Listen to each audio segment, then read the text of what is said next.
दोस्तों, हाथ में ये होती है जीवन रेखा, ये होती है मस्तिष्क रेखा, ये होती है हृदय रेखा।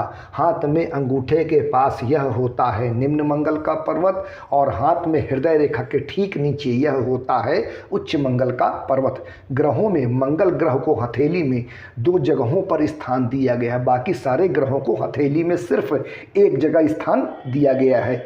निम्न मंगल के पर्वत से एक राहु रेखा निकले आड़ी, जो जीवन रेखा को काटे और मस्तिष्क रेखा को काट कर उच्च मंगल के पर्वत में पहुंचे। दोस्तों, निम्न मंगल के पर्वत में जब आड़ी रेखाएं बनती हैं तो इन्हें मंगल की रेखा कहा जाता है, लेकिन जब यह मंगल की रेखाएं जीवन रेखा को काट देती हैं तब यह राहु रेखाएं बन जाती हैं, क्योंकि हथेली का जो बीच का भाग होता है, जो हथेली के मध्य का भाग होता है, यह राहु का होता है, यह राहु का क्षेत्र होता है। और जैसे ही मंगल पर्वत की आड़ी रेखा जीवन रेखा को काट कर हाथ के मध्य में, मतलब जीवन रेखा के आगे जैसे ही पहुंचती हैं तब यह मंगल की रेखाएं राहु रेखाएं बन जाती हैं। राहु रेखाओं को बहुत अशुभ माना जाता है, इन्हें परेशानियों की रेखा कहा जाता है। जब हाथ में मंगल रेखा जीवन रेखा को काट कर राहु के क्षेत्र में प्रवेश करती है और आगे बढ़कर उच्च मंगल के पर्वत में पहुंच जाती है तो बहुत अशुभ होता है।